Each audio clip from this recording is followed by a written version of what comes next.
Welcome to Town Politics, where we bring together local journalists, activists, community members, and Oakland residents to talk about what's really happening in the city and why it's happening. I'm your host, Chaney, and Pecolia. and today we're talking with Allyssa Victory, Jennifer Esteen, and Kelly Epstein. In this episode, we will talk about what was going on culturally, politically, and economically in Oakland in the 90s and early 2000s, and how those decisions from the past affect the city of Oakland today. Woo! So excited to have you all on. Let's go ahead and just have you all, before we jump into the topic, introduce yourselves. So let's start with Allyssa. Yeah, thank y'all for having me. It's good to see everybody. I'm Allyssa Victory. I'm a lifelong Oaklander. I've lived in every district and now live in East Oakland. I'm a mother, I'm an organizer, I'm an educator, and I'm a civil rights attorney. And I also ran for Oakland Mayor in the 2022 election cycle. So happy to talk about the city that I love, the city that raised me. Awesome. I'm Jennifer Esteen. I am a registered nurse and a mom. I'm also an organizer with my union, which we can talk about later. And I have been in the Bay Area since 2003. I landed in Oakland and was priced out pretty quickly and haven't been able to move back, but have lived in the East Bay for 22 years and have tried to serve. I ran for state assembly and county supervisor to serve East Oakland and the Oakland Hills. And we definitely can talk about that more. Yeah. Kitty? I'm Kitty Kelly Epstein. I'm an educator. I host a radio show on KPFA every week. I have a grown son who is my co-host on the radio show. I've written a couple books about Oakland politics, and the educational system in particular. And I've been an activist for my whole adult life, starting out with the student movement, which was the reason I moved to Oakland and the Bay Area, was because the student movement was very exciting here.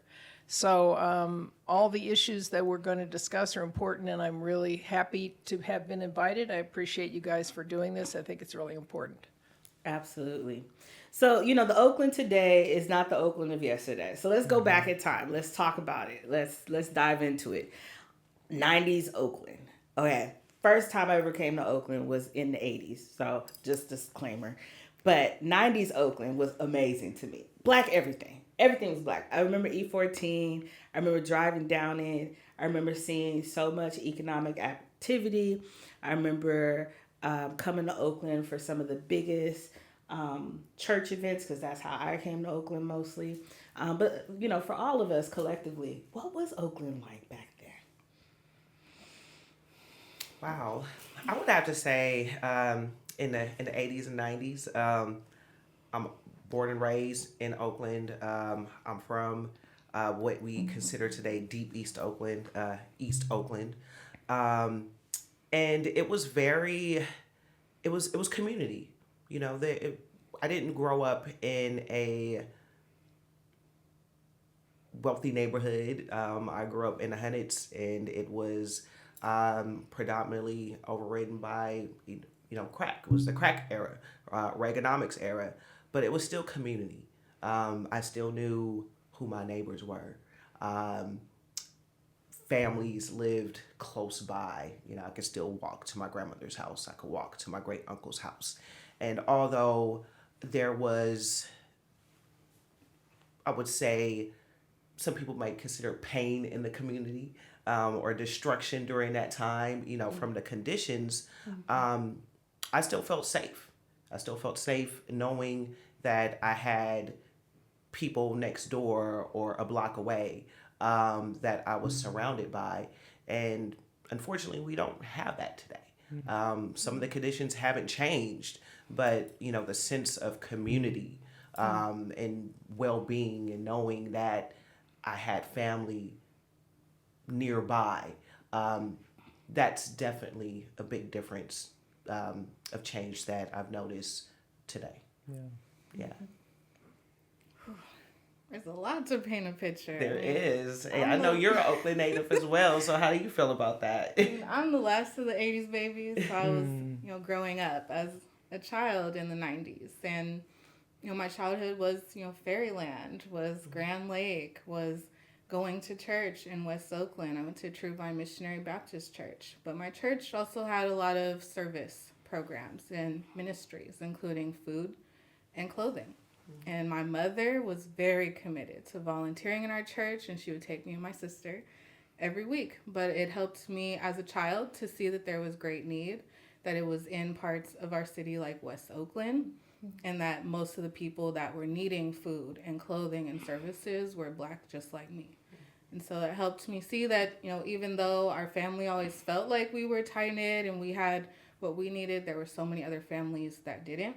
I actually grew up in North Oakland, which now is kind of considered more like the affluent area of Oakland, Right. one of the richer districts out of all 7. But I was growing up, Bushrod Park was a lot of violence. It was not safe. I could not play there as a kid. There had to be a lot of renovations and cleanups for like the soccer games and the events that we see happening there now. I lived in the same block as Dorsey's Locker, which was a great fish restaurant, but they also were a nightclub, right? So it wasn't safe for me to even walk to the next corner of my block a lot of times. And so I've seen, again, the violence or safety issues shift from different parts of our city, but they still persist. But they've touched, again, different geographies, different communities. And now I think my old neighborhood is more gentrified. There's a lot more Black families, or a lot less Black families. A lot of them have been pushed out to other parts of the city or to entirely other cities in the Bay Area. And growing up, we had to be very connected to cities like Berkeley or San Leandro. That's where my aunts and uncles lived. That's where we would go to run errands. And I actually went to Berkeley Unified Schools. And I know Kitty's going to talk about some of our education issues. And so there's still a lot of disparities going on in Oakland Unified, especially around Black student outcomes. My mother was a teacher, and she decided to keep me in Berkeley schools, even though we lived in Oakland. And I took the bus with a lot of my neighbors, with people coming from even further than East Oakland to go to school in other cities. Yeah. So there's always been this interconnectedness. There's kind of been a lot of shifting of the same issues are here, but now they're affecting different parts of the city. Wow. Yeah, the history's so deep. I moved to Oakland in 2003, which is right after the 90s. And I moved specifically because my brother was a real estate broker. And I was born and raised in New Orleans, so I'm from the Deep South. And I always wanted my mom and my dad to move to California. I was like, let's move to California, please. And my brother came out after college, began selling real estate. And I was in grad school. I was married. I had a kid. And this dude was making 6 figures a month selling real estate because it was going nuts. Like real estate was really booming. And when I got here, I became a real estate agent and a notary. And it felt like everything was good, but I didn't realize that I was part of that subprime loan mortgage that was very predatory. I didn't realize that the loans that we were doing for people in our communities, that the banks that were specifically coming to visit our office to bring us pins and treats and whatever they would bring different loans to the white community, different interest rates, different kinds of loans, different financing packages. That didn't become apparent until the market crashed 5 years later in 2008. But when it was hot, it was intense. People were excited to sell grandma's house. All of the remnants from what had happened during crack in the 90s, where you had people in the street who were destitute or people who just kind of didn't make it into this like middle class existence that was about working, they finally were able to buy a house, sell a house, make a come up, but they weren't buying houses in Oakland a lot. They were refinancing in Oakland and taking that cash out and buying houses in Antioch and buying houses in Vallejo, and they were buying houses farther and farther away. So to hear you say, Allyssa, that your family was like one city over, either north or south in Berkeley or in San Leandro, we were doing Concord. We were going 4 and 5 cities over. We were going east, north, south, west. People were going farther and farther away because that's where they could afford homes. And because I wasn't a native here, it didn't quite sit with me that was the out-migration, that was the exodus of people. And we were a part of facilitating that. Right. And I had no idea. Like, looking backwards, when I started reading the paper and, kind of understanding how the deregulation of mortgage lending led to all of that, I was like, oh shit, they played us all. They played us all. And that, led to a lot of what we're experiencing today, which is the dropping out of the tax brackets, where we have less money funding the schools and we have less money funding the community. And we had, in 2008, when the market crashed, when real estate bottomed out for real, because those subprime loans were due, everybody's interest rate went from 6% to 12%. Right. Like, nobody could afford it anymore. They started losing their houses. And that's when we really saw the predatory nature of deregulating the mortgage industry, because you saw all these big corporations buying up homes, block by block by block, to the point where now you have single entities that own tens of thousands of homes across the country. Exactly. Yeah. Yeah. So I feel like that was a part of what I experienced when I got to Oakland. It was super black, super mixed, super diverse. I was like, whoa. I'm from the South, New Orleans, which is a black city, and I was impressed because Oakland was black and international. I was like, this is amazing. Yeah. I love this. And looking back 20 years, it is not the same. Yeah. We went from 45% black to now low 20s. Like, wow, it's palpable. Even lower. Even more than that.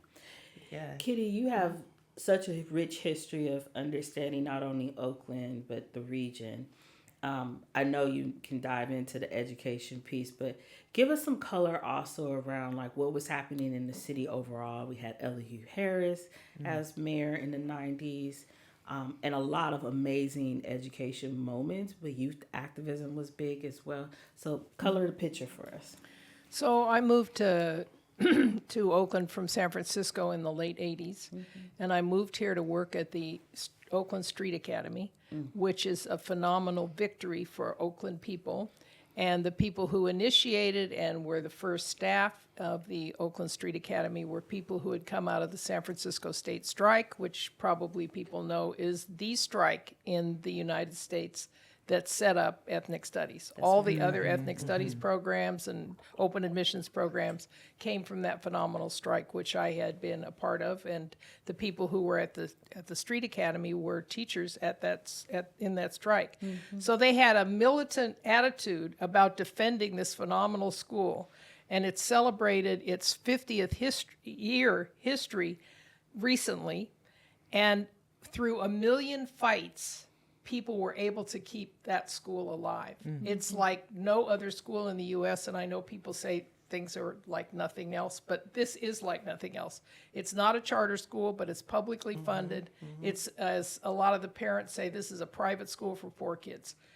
Our kids get to go here, get small classes, a lot of attention, a teacher who cares for them and looks after them. So I came here to be a part of that, and those kind of victories were very clear when I came here as far as Oakland's capacity for making things happen and winning victories and keeping them through great difficulty. Marches, we marched down East 14th. We sat in at the superintendent's office. I mean, there was a whole lot of that.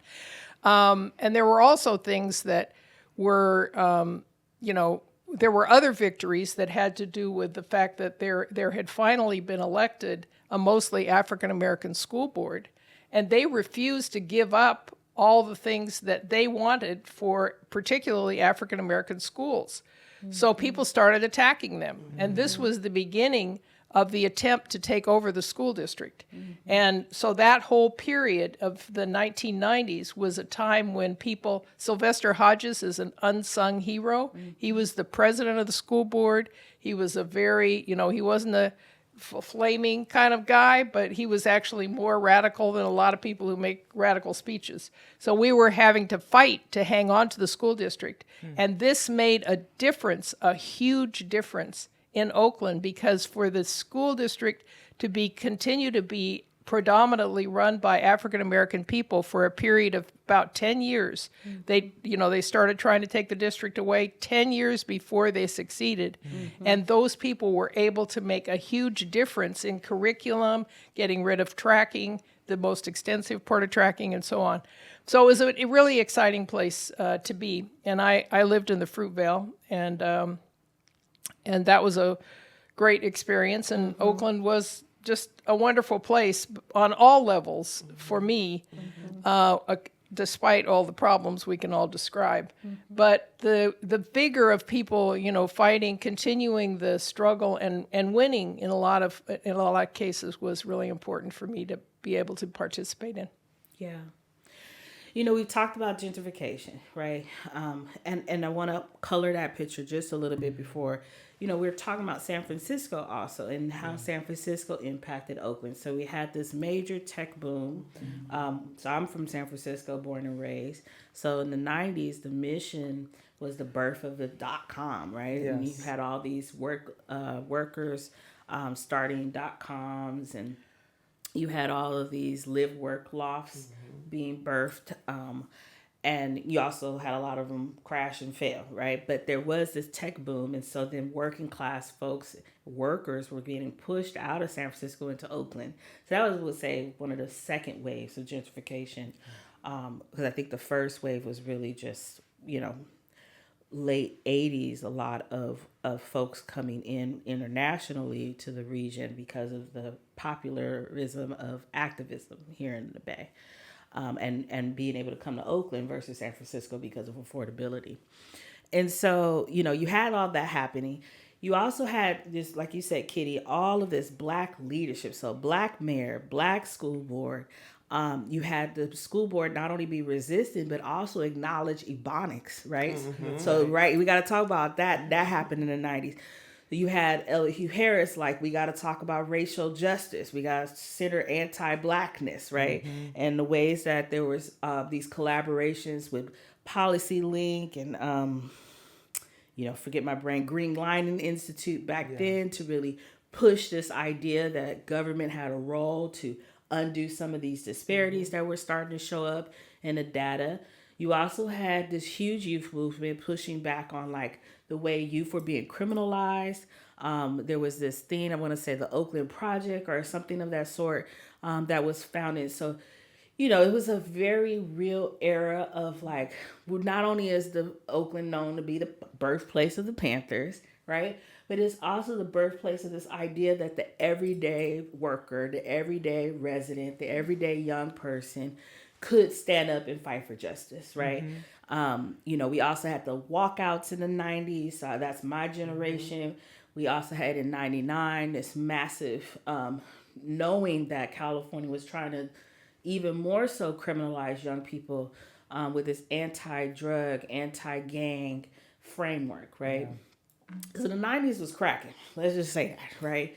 You had this massive attempt to, push Oakland down, and you had all these progressives. I think folks that talk about progressives as if we're bad, but really what progressives are really advancing is this idea that justice can be realized in our democracy, in our local government. And we see this in the way that, we had this uproar of Black folks taking leadership over what was a majority Black city, right? Damn. Right? Where else in the country was that happening, right? But the reality is that's not the narrative of the 90s for Oakland, right? You don't hit that narrative. You hear the crime. You see, all of this negativity about the projects, right? And I'm blanking on, we had Havens Court projects. We had, I forget the name of the projects in West Oakland. Acorn, thank you. We had, there was one more in Deep East. You had the Village. Thank you. So you hear all this negativity that Elihu and those Black progressive board members were just wild and radical, right? But that's not the only thing we've heard over the years. Coming from the 90s and now the narrative about progressives has always been negative. So what do we say about that? What are we seeing as some of the trends about what they say about progressives? And I think it goes back even further than that, right? This is the birthplace of the Black Panther Party. They were labeled as a terrorist organization, right? And one of their programs targeted to be one of the most threatening was feeding children, right? With their food service programs. And so service, right, trying to help provide basic needs for other people without cost has always been demonized and villainized, especially Black people trying to thrive or survive, and definitely having any type of political power has always been attacked from what I've seen in Oakland's history.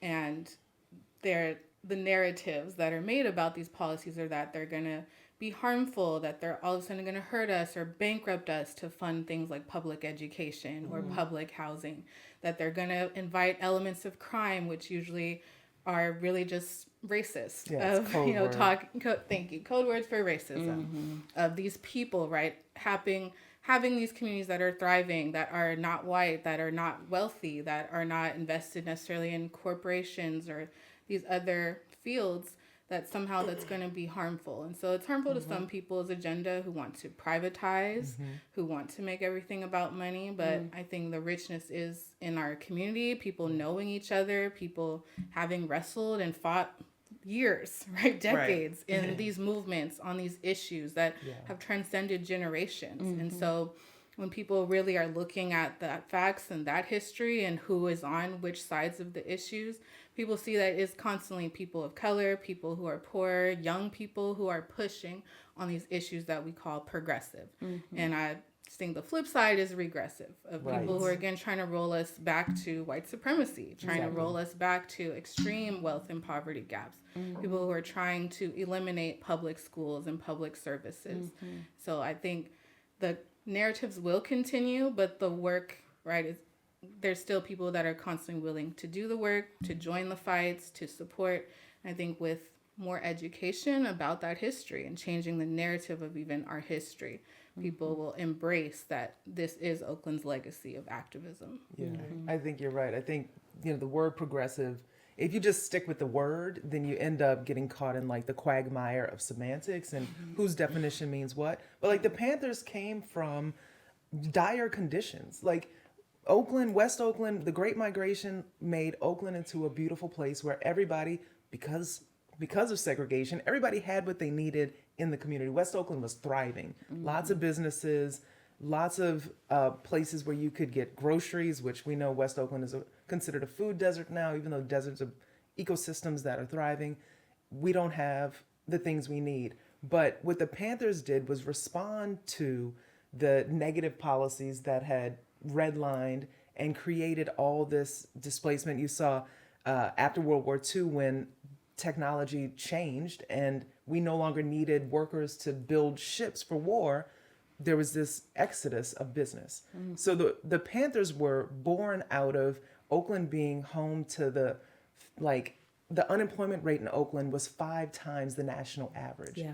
That's why the Panthers had to feed children. That's why they had to begin clinics in our communities that started working with the health of our population. And when we fast forward to the 90s, yes, we had Elihu, who was an amazing mayor. Then we got Jerry Brown, and Jerry Brown was excited to see people come from San Francisco, where he said he didn't want affordable housing. He wanted luxury housing and invested that way and made policy in that way. So I think, like you said, Allyssa, when we see progressive policies and progressive actions and things that move folks more towards community benefit, the opposite is regressive. And we're always in this like counteracting, responding to building communities and building power in order to stop those regressive moves that really harm the community and build up structures that can benefit. And that is what progressive is. But when you have watering down because of our, media and punditry, you have a watering down of the definition of what a progressive is. But what a progressive does, June Jordan said, I'm going to judge you by what I see you do, not by who you are, the color of your skin, or any of that. So what progressive does is benefit the community. And even the word progressive, that's not something in the Bay that when I was growing up that we used, right? When we described movement, work, and activism. Exactly. Oakland was always described as a revolutionary city because of the revolutionary work that was done, by the Panthers and other orgs that was born, from the Panthers. But even further back, Oakland wasn't a progressive city. Oakland was founded by racists. Oakland had a strong Klan membership. And the reason why the Panthers started is because Black men were tired of being beaten by the police. The police, the foundation of Oakland, has never been safe for Black people. And going back to what you said, Jennifer, my family migrated here from Texas. And majority of Black people who came to California or the Bay Area started in Alameda and lived in the Alameda projects before moving into East and West Oakland because of the service of the naval air stations and working, on the naval basis. And it wasn't until people were able to afford homes, and that's when the redlining started and the white flight started, and the intentional divestment in these communities, such as East Oakland and predominantly West Oakland, to where we see, the food deserts, bank deserts. There's still no businesses in the district that I live in, right? We still have to go to San Leandro and other neighboring cities, or going into different districts, which means there's no investment, in those districts. But even before the .com, I would say that the displacement started with the earthquake.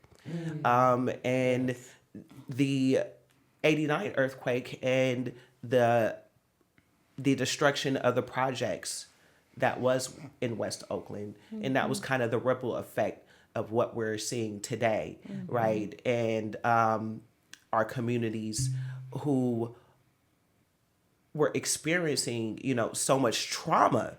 And we're seeing that cycle again to where our trauma is being used to push us out, right? You had these neighborhoods that were destroyed by crack. Well, move to Stockton and get, an affordable house, move to, to Antioch. It's more attractive to sell grandma's house when there's so much trauma connected to the property and the community, and there's no healing going into that. And so we're seeing the same cycle today with public safety being used as a means for people to be pushed out or want to leave Oakland.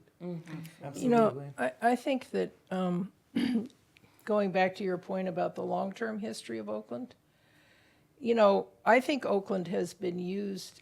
Oakland is the national symbol of Black people are wrong about everything, and the wrongness about everything is connected to both their race and the fact that there's all these progressive things going on in the city. So if you go back a little further, the whole structure of the U.S. educational system is rooted in Lewis Terman, who was a eugenics advocate and leader who used Oakland to start the standardized testing. Oakland is the first place. He was at Stanford. Stanford wasn't multiracial. He said, I'm going to put in my graduate student as the research director, and the superintendent of the Oakland schools in that time did that. Wow. And then they used Oakland to start using these tests, which he intended to show different scores for people of different ethnicities. That was his intention. That's how he created the tests.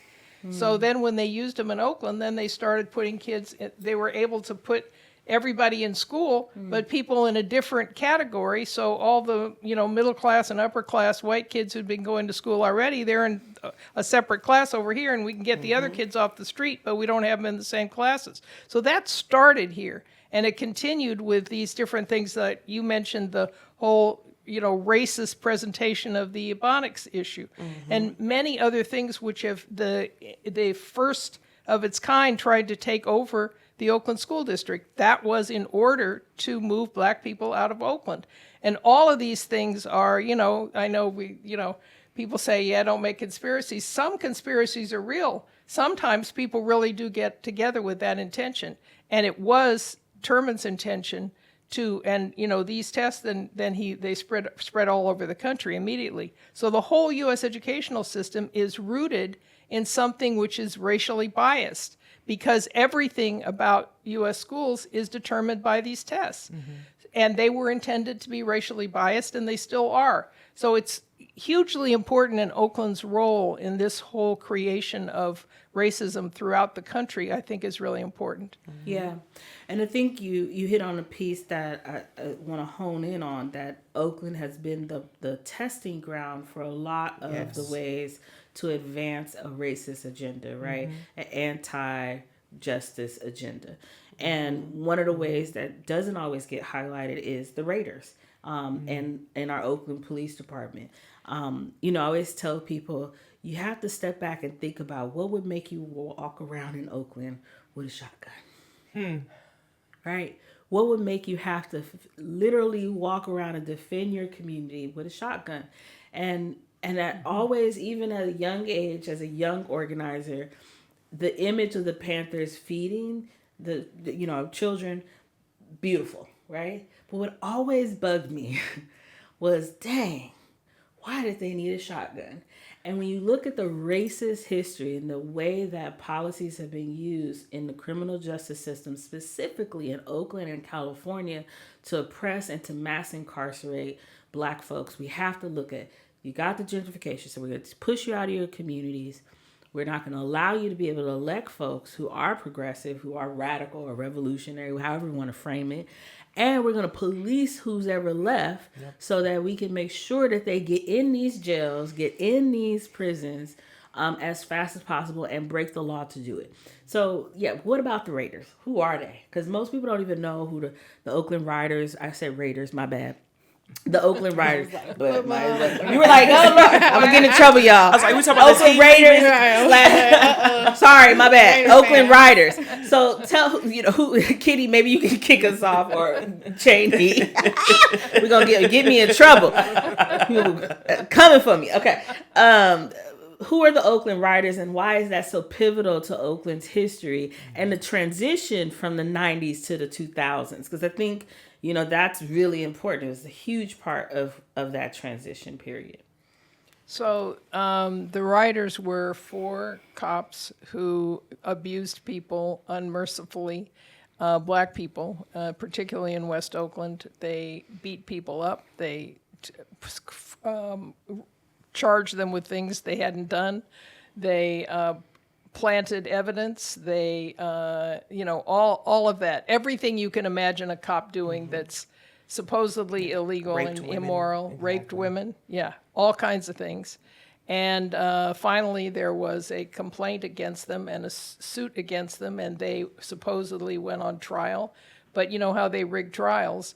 So these 4 did not, one of them ran away, he was the leader, and the other 3 did not get convicted. It's unbelievable. But they did get fired because it was such a huge and obvious, horrible. And so that's how we ended up with the police department in oversight for many, many years.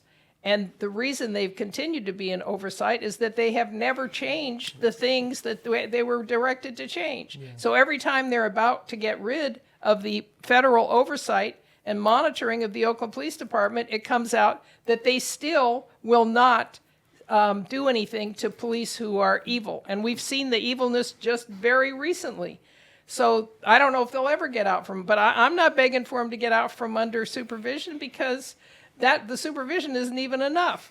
That was the Riders, and it's a really important aspect of understanding, the racism that's continued in Oakland, because, when the racism is enforced by law enforcement, that's about as big as it can be. Mm-hmm. And like Kitty said, none of the practices inside of OPD has changed since then. And I think it's important to know that the leader, the ringleader, is still at large today, still on the loose. And I think that the taint that was left by the Riders is one of the reasons why we are still in a deficit. One of the main reasons why OPD continues to extract millions of dollars from public funds every year. And most importantly, there was never any accountability around a young woman being sexually assaulted and other women being sexually abused by this gang. And this is why we needed the Panthers. And there were no policies to change policing, but there was policies changed to over police Black people. And so Pecolia asked, why is it important for a Black person to carry a rifle? They went to the state capitol with rifles, and immediately policy was changed to where California was no longer a open carry state. As soon as we tried to defend ourselves. But the legacy of the writers, unfortunately, is still strong. We're still seeing police abuse residents. We're still seeing them, abuse different policies. And so I don't have any faith in our local policing, unfortunately. Yeah. And I wanted you to also connect in the school to prison pipeline, right? Because we talked about schools, we talked about the policing, we talked about gentrification, but it all connects in when we get to the criminal justice system reforms that have happened from the 90s to now. So connect for us, like, school to prison pipeline, birthed in the 90s. I mean, y'all have kind of touched on a few of the things around like the push out through public education of entire Black families or communities, the under-resourcing and divestment from our actual schools, from our teachers. My mother was a teacher, and we lost our home to foreclosure while she was employed teaching schools here.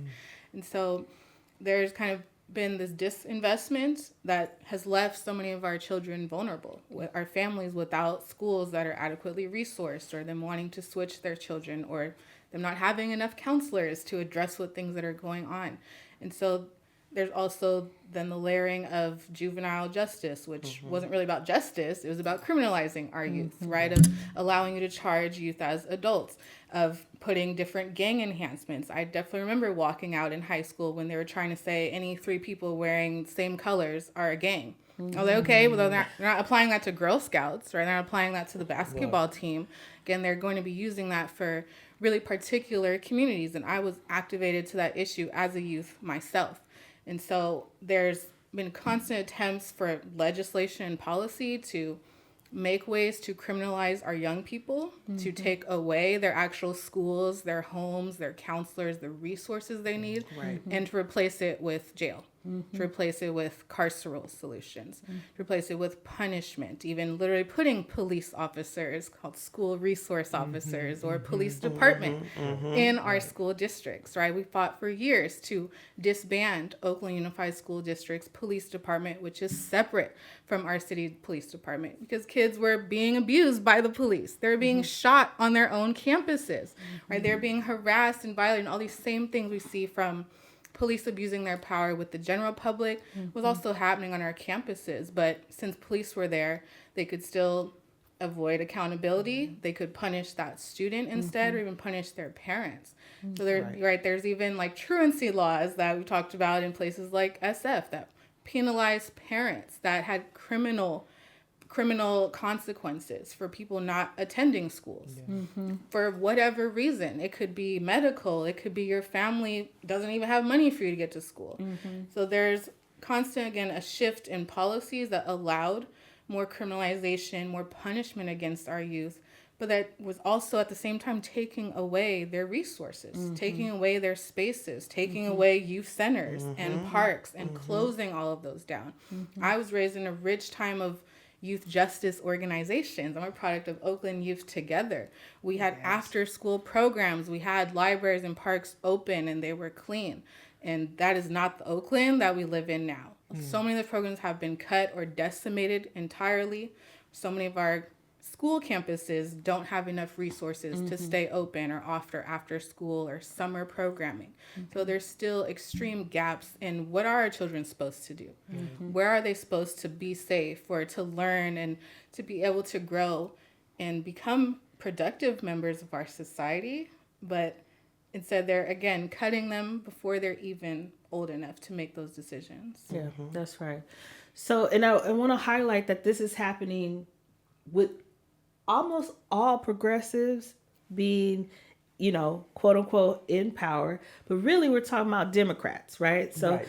you would imagine that in a state like California, in a city like Oakland, that we're talking about Republicans advancing these kinds of policies, right? But we're actually not. We're talking about Democrats, right? In the juxtaposition. Oh yeah, we was gonna get into it. We ain't ending this episode without getting into it, y'all. Okay? We're talking about Democrats, right? And so when we talk about Oakland Rising Action, the formation of Oakland Rising Action, which really happened 2010, right? We're coming out of a decade, coming into the 2000s, where Democrats, Jerry Brown was a Democrat. Yes, he was. Right? Don Peralta, who ushered in a takeover of OUSD, Democrat, right? Libby Schaff, Democrat, right?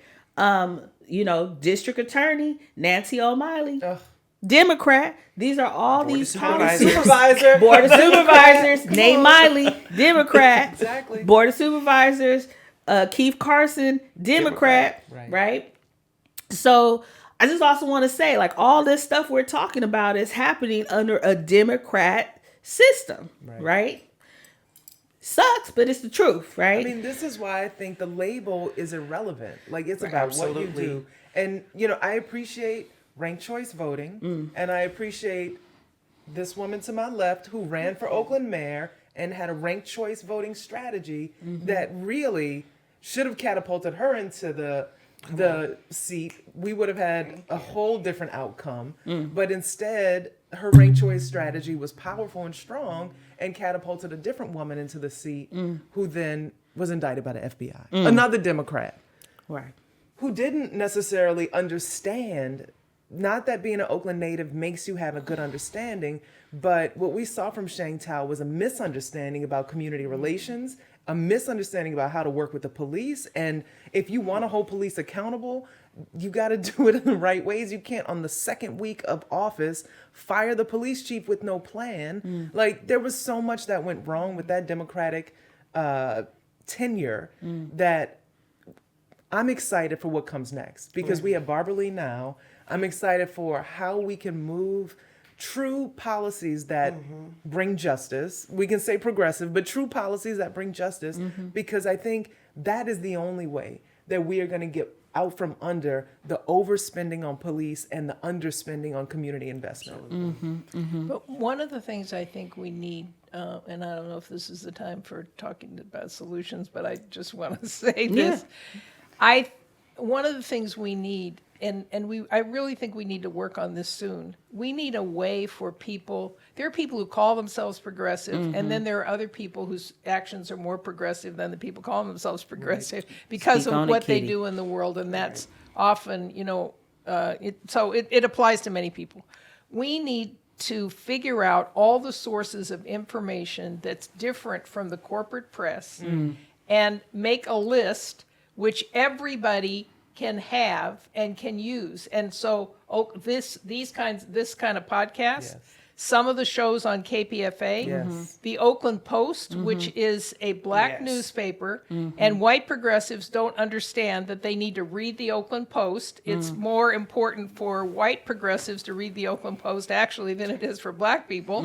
And there are a whole set of other.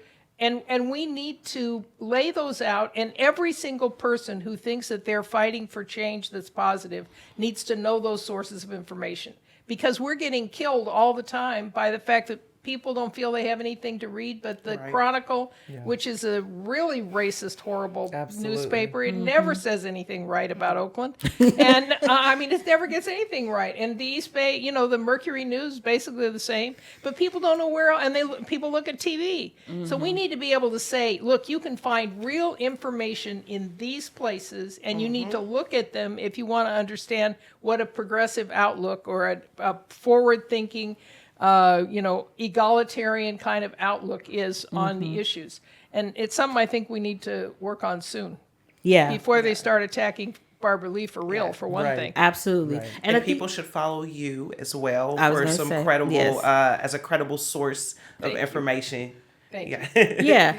And I also want to underscore that, like, not only do we have to do that because it's important to support local media and especially independent media. Yes. But I also think we have to do that because corporate media is frankly owned by conservatives. Right. And so, we have to be able to at all times be clear that there's very little independence when it comes to what's popular and what the public narrative is around anything in Oakland, right? We've talked a lot about not only is Oakland the stomping ground of, this pushback against Black power, against justice and racial justice led efforts, but it is also where they play the most and spend the most to make sure that that message is vilified, right? And so, we're never going to see the Chronicle give a good story because that's not their function, right?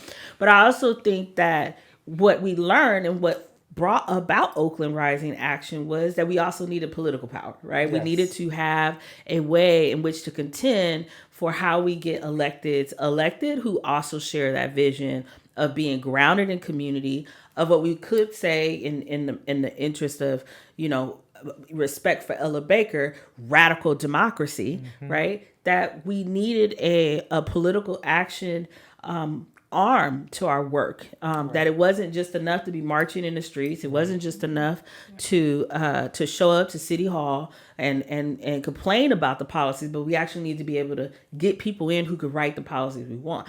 So, I understand that to be the function of Oakland Rising Action, but I'm curious from y'all's perspective, you all have interacted and engaged with Oakland Rising Action as a concept, but also as an actual entity. What's its importance to Oakland right now? Before I answer that, I'll touch just a little bit on the democracy Yes. piece. So our democracy is in crisis. Yeah. I was illegally disqualified from the Oakland City ballot in my race That's for 2 right. weeks. Thank you to Oakland Rising Action for supporting me, at least having the right to run and be on the ballot. If you look at who's in the White House, our democracy is in crisis, right? All the rights we think we have can be rolled back in a second. Even what the law says, if someone doesn't want to follow it, if the courts don't want to follow it, what are we going to do? Right? We have to always fall back on people power because the political parties have often failed us. They've failed to address the Black power issues and all of the blowback that we've talked about already. They don't have a platform that necessarily represents acute Black issues like the Black Panther Party had a 10-point platform. That's right. We don't see that in any of our political parties' platform. And I've served on our county Democratic Party and have been a representative to our state. And I will tell you clearly, not all Democrats are the same. We have moderate Dems in name only. And a unique thing about Alameda County, including the city of Oakland, is that everyone here runs as a Democrat for most of our major seats. We don't have partisan elections, so it doesn't even really matter. There is no, this is the Democratic candidate versus the Republican candidate. It's whoever completes their filing. Exactly. In my race, there was a lot of people who were registered Democrats, but we all were very different in our actual work in the community, in the policies that we were actually running and campaigning on, and certainly the people that we were taking money and support from. Absolutely. So I think, again, our democracy has been in crisis. We've seen that even in recent elections locally and the city of Oakland. Oakland Rising Action does incredible civic engagement work because so many people don't understand we have a ranked choice voting system. They don't understand we have a separate mayor from our city council, which is different from most other cities. They don't understand that our school board is separate from the city of Oakland and those electeds. They don't understand the county board of supervisors and their power. So I've seen Oakland Rising Action do really important door-to-door work that is meeting people where they're at. You don't need to come to the Democratic Party meeting. You don't need to pay dues. You don't need to show up to this club or be anything particular. You meet people where they're at in their homes, on the sidewalk, at restaurants, and you help make all of this political world, all of the chaos, all the drama, all of the headlines that can be confusing. You help people digest that. You make a space where they can ask their questions and get honest answers, where they can even be connected to other neighbors in their area, people who care about those issues. And that's so important, doing just that really one-to-one personal level of engagement information. It was one of the strategies I used on my own campaign, was to really just talk to people and educate them about the civic system, the government that we have in this city, who has the power to give them what they want, and maybe why haven't they been using that power, or what's blocking it. Yeah. So RA's done great work to educate and to really help activate people's own individual power as voters, as someone who can help a campaign or help activate people in their own neighborhood or their home. Yeah, Oakland Rising does great also at partnering with other community-based organizations to multiply the effect of going door to door and having conversations with people. And I think Oakland Rising, because of the nature of organizing, period, but of organizing in Oakland, it really is about building a base in the community and building community power, because people can feel very disconnected and disaffected by what is happening in the community. Sometimes it just feels like everything is happening to us, and we don't have the ability to change it or have an impact. And that's where Oakland Rising Action comes in and actually helps people to realize their power. Because when you're organizing and building power with your neighbors, with your fellow constituency, whatever that constituency may be, as parents or educators or caregivers, you realize that we are stronger together. But you have to have a home, and you have to have people willing to come to you and help you develop those skills so that you can navigate these difficult institutions and frameworks that are so complicated. That's right. That's right. I went to an event that Chaney led at Everett and Jones, which was explaining the political system for people who didn't, and it was clear, it was precise, it was understandable, and people could really learn from it. So I think you all do a great work on that. And also, I was saying people need a place to look about how to think about issues. And I think that Oakland Rising does a good job of putting that out there. There's issues I don't know anything about, but I would believe you two if you told me that it was this way, not that way. At least I believe you, 99.9%, and then I might ask another person too. But I think your answers are, you are connected to the community and you are doing real work. So I think it's one of the places people can rely on for some information, and we do need to spread all that information as widely as we can. Absolutely. And I appreciate y'all's reflections, because at the core of these issues from the 90s forward, it's really about how people are well educated on the issues, right? Yeah. But it's also about how we activate folks to do something about whatever they're passionate about doing, right? So if it's the clean parks, well, that's Parks and Recs.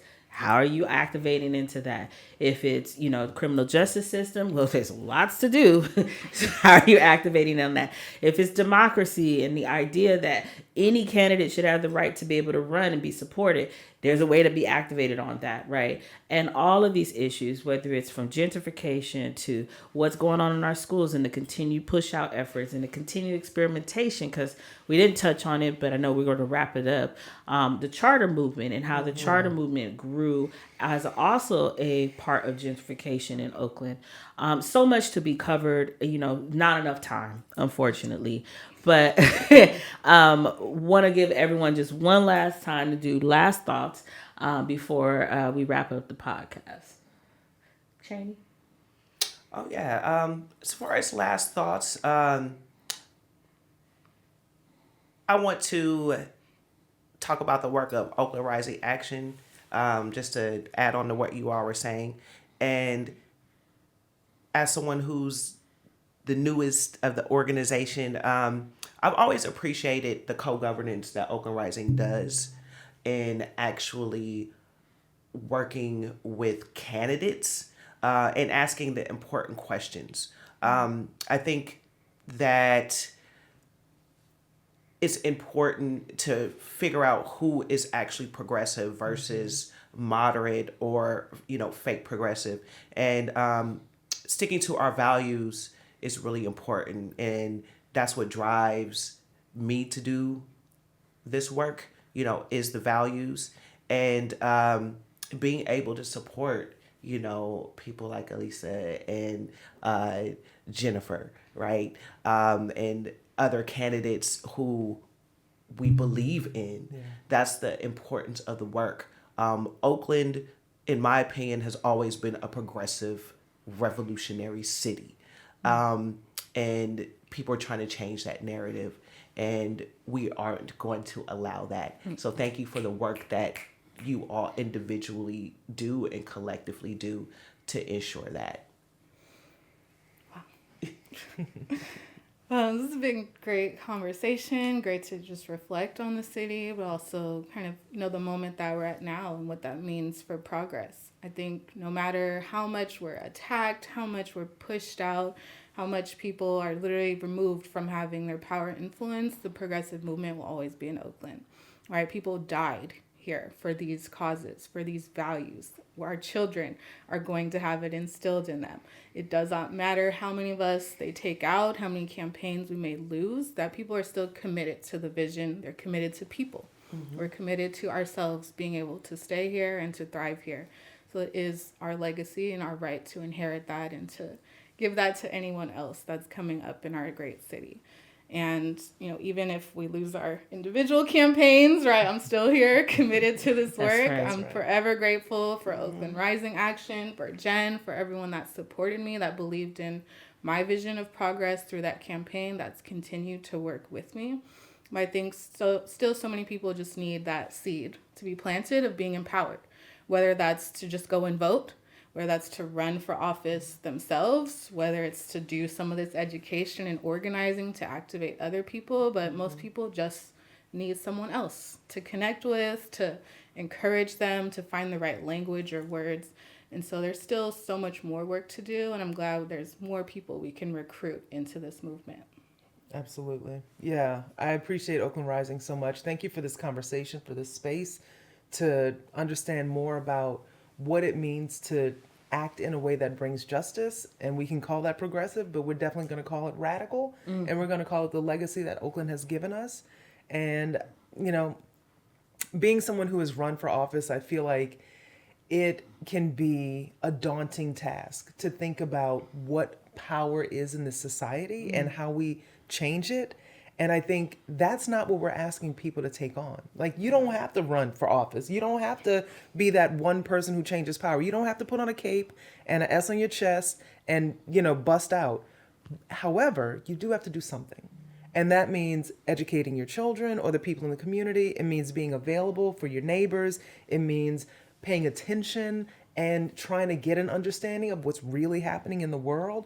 Because if you are informed, then you are aware and you can make good decisions and choices. That's right. And if you are a member in the community who is actively taking care of your neighbors, who knows that Miss Jane next door should be going to work every day at 8, but I haven't seen her for a couple days, let me go knock and check on her. That's what matters. As our democracy crumbles, as our world is really in trouble, we as community members have to be more and more aware of ourselves and each other, because we are going to save us, as we always have, whether that means carrying a rifle and a shotgun to the steps of the Capitol building or just being ready to share a meal with my neighbor. That's we right. are going to save us. We have to. Yes. Absolutely.